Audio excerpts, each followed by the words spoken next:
సారంగమిత్రులకు జయభీములు. అప్సర గారు, కల్పన గారులకు ధన్యవాదాలు.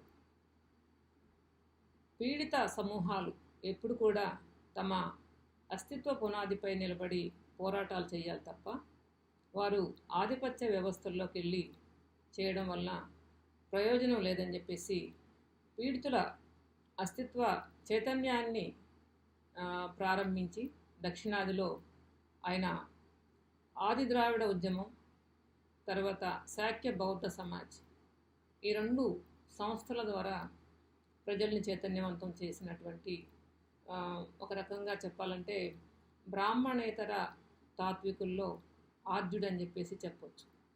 ఆయన 19వ శతాబ్దంలో చివరి భాగంలో ఈ ఉద్యమాలను ప్రారంభించారు.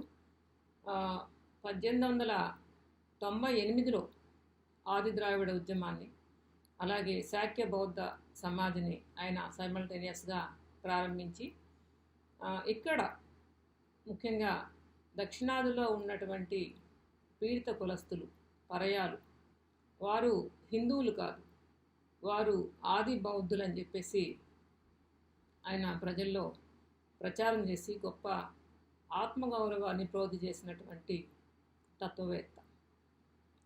ఆయన శాక్య బౌద్ధ సమాజ్ అని చెప్పేసి తన సంస్థకు పెట్టడంలో ఉద్దేశం కూడా అదే.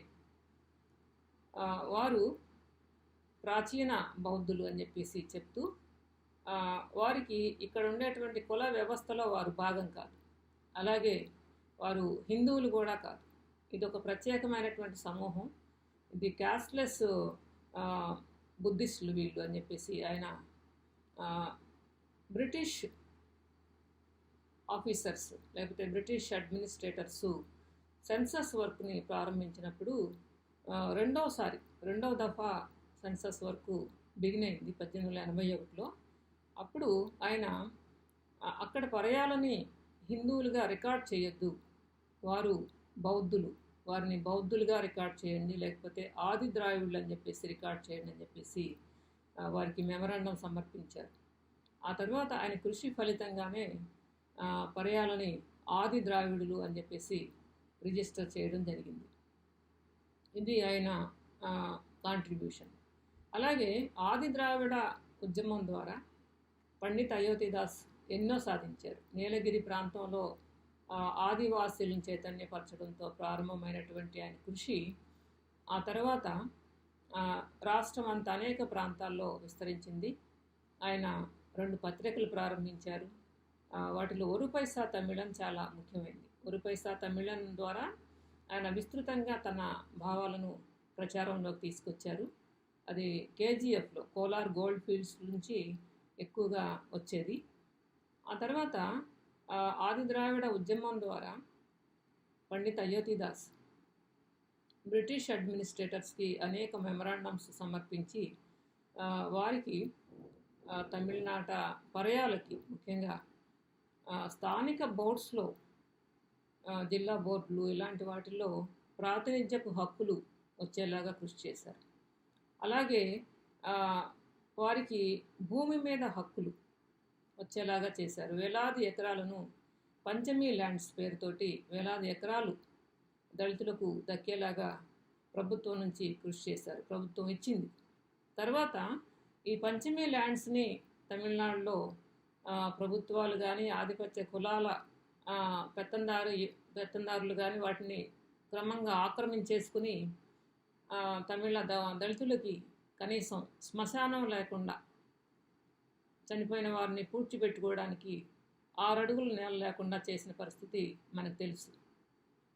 ఇలా పండిత్ అయోధ్యదాసు భూముల్ని సాధించారు. అలాగే స్థానిక బోర్డ్స్లో ప్రాతినిధ్యపు హక్కులు సాధించారు. అనేక విద్యా అవకాశాలని, తర్వాత ఉపాధి అవకాశాలని వారికి వచ్చేలాగా చేశారు. మరోపక్క బౌద్ధం పరంగా ప్రజల్లో గొప్ప చైతన్యాన్ని తీసుకొచ్చారు. ఆత్మగౌరవాన్ని ప్రోధి చేశారు. వారు ఆది బౌద్ధులని చెప్పడంతో పాటు అనేక ప్రత్యామ్నాయ సాంస్కృతిక అంశాలను కూడా ఆయన ప్రజల్లో ప్రచారం చేశారు. బౌద్ధం పరంగా, తర్వాత స్థానిక సంస్కృతులు ఏమైతే ఉన్నాయో అవి హైందవేతర సంస్కృతులు అని చెప్పేసి ఆయన ప్రచారం చేస్తూ అవి ప్రజల్లో గొప్ప చైతన్యాన్ని, సాంస్కృతిక విప్లవాన్ని ఆయన తీసుకొచ్చారు. ఆయన ప్రారంభించినటువంటి కృషి ఫలితంగానే ఆ తర్వాత పెరియార్ నాయకత్వంలో ద్రవిడ ఉద్యమం గొప్పగా చాలా విస్తృతంగా ముందుకు రావడానికి, ఆ తర్వాత తమిళనాట హిందూ లేకపోతే బ్రాహ్మణీయ ఆధిపత్య ధోరణికి భిన్నంగా, ఉత్తరాది బ్రాహ్మణీయ ఆధిపత్య ధోరణికి భిన్నమైనటువంటి సాంస్కృతిక చైతన్యాన్ని, తర్వాత రాజకీయ చైతన్యాన్ని ఆయన పెంపొందించారు. అది ఇప్పుడు కూడా ఉండడం, మనం చాలా తమిళ రాష్ట్రం ఒక ప్రత్యేకమైనటువంటి గుర్తింపుని, తన అస్తిత్వాన్ని కాపాడుకుంటుంది అంటే అది పండిత్ అయోధ్యదాస్ ప్రారంభించినటువంటి కృషి అని చెప్పేసి మనం చెప్పుకోవచ్చు. ఆయన ఉత్తరాది కాంగ్రెస్ నాయకత్వంలోని ఉత్తరాది జాతీయవాదం లేకపోతే ఉత్తరాది హిందూ జాతీయవాదానికి భిన్నమైనటువంటి బౌద్ధ జాతీయవాదాన్ని ప్రారంభించినటువంటి గొప్ప తాత్వికుడు. తర్వాత ఆయన అనేక మందితో కలిసి పనిచేశారు. వారిలో థియోసాఫికల్ సొసైటీ నుంచి కల్నల్ ఆల్కాట్, ఆయన అమెరికన్ మిలిటరీ ఆఫీసరు, ఆయనతో కలిసి పనిచేశారు. ఆ తర్వాత ఆయన ద్వారానే శ్రీలంక వెళ్ళి బౌద్ధాన్ని స్వీకరించారు. ఆ తర్వాత జాన్ రత్నం అని చెప్పేసి మరొక క్రిస్టియన్ మిషనరీ, ఆయనతో కూడా కలిసి పనిచేసి ఒక పత్రికని ప్రారంభించారు. ఆ తర్వాత పండిత్ అయోధ్యదాస్ శిష్యుల్లో చాలా ముఖ్యమైనటువంటి వాళ్ళు ఉన్నారు. వారిలో రెట్టమలై శ్రీనివాసంతో ఆయన ఈ ఆది ద్రావిడ ఉద్యమాన్ని స్టార్ట్ చేశారు. ఆ తర్వాత శాక్య బౌద్ధ సమాజంలో సెకండ్ లైన్ లీడర్గా మనకి ప్రొఫెసర్ పోకల లక్ష్మీ నరసు మనకి కనిపిస్తారు. ప్రొఫెసర్ పోకల లక్ష్మీ నరసు తెలిసిందే, ఆయన గొప్ప ఇంటలెక్చువల్, అనేక గ్రంథాలు రాశారు. ఎసెన్స్ ఆఫ్ బుద్ధిజం కానీ, తర్వాత రిలిజన్ ఆఫ్ మోడర్న్ బుద్ధిస్ట్ కానీ, ఇటువంటి వాట్ ఈజ్ బుద్ధిజం అని కానీ, ఇట్లాంటి ముఖ్యమైనటువంటి పుస్తకాలు రాసి బాబాసాహెబ్ అంబేద్కర్ని సైతం ప్రభావితం చేసినటువంటి గొప్ప మేధావి, యాంటీ క్యాస్ట్ బుద్ధిస్ట్ ఇంటలెక్చువల్. అటువంటి వాళ్ళు పండిత్ అయోధ్యదాస్ ద్వారా ఉద్యమాల్లోకి వచ్చి ఆ తర్వాత ఆయన అనంతరం వాటిని క్రియాశీలకంగా ముందుకు తీసుకెళ్లారు. ఆ తర్వాత జి అప్పాదురై అనేటువంటి మరొక తమిళ్ బుద్ధిస్ట్ ఇంటలెక్చువల్ కూడా మనకి తెలుసు. ఆయన బాబాసాహెబ్ అంబేద్కర్ రౌండ్ టేబుల్ కాన్ఫరెన్స్లో వెళ్ళడానికి, ఆ కాన్ఫరెన్స్లో పార్టిసిపేట్ చేయడానికి కృషి చేసిన వారిలో జి అప్పాదురై ఒకరు. ఆ తర్వాత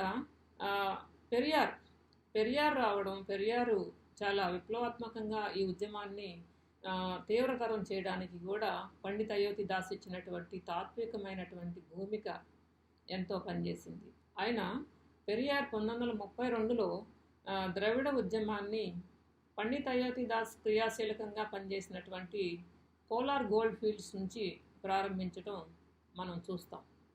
ఇలా తమిళనాట ఒక బ్రాహ్మణీయ ఆధిపత్య సంస్కృతికి, ఆధిపత్య రాజకీయాలకి భిన్నమైనటువంటి బౌద్ధ జాతీయవాదాన్ని నిర్మించిన ఘనత పండిత్ అయోధ్యదాస్కే దక్కుతుంది. ఈరోజు ఆయన గురించిన అధ్యయనాలు ఇప్పుడిప్పుడే వస్తున్నాయి. అయితే మనకి తెలుగులో పండిత్ అయోధ్యదాస్ గురించి పెద్దగా రచన లేవు, ఒక అనువాదం మీద వచ్చింది. అయితే ఇంకా పెద్ద ఎత్తున ఆయన కృషిని మనం చర్చించాల్సిన అవసరం ఉంది. ఎందుకంటే పండిత్ అయోధ్యదాస్ వేసినటువంటి పునాదులు ఈరోజు నడుస్తున్నటువంటి జాతీయవాదం పేరుతో నడుస్తున్నటువంటి ఒక రకమైనటువంటి ఫ్యాసిస్టు ధోరణి, వాటిని ఎదుర్కోవడానికి, ప్రశ్నించడానికి మనకి ఒక ఫిలసాఫికల్ అవుట్లుక్ని ఖచ్చితంగా పండిత్ అయోధ్యదాస్ నుంచి తీసుకోవాల్సిన అవసరం అయితే ఉంది. Thank you so much for watching.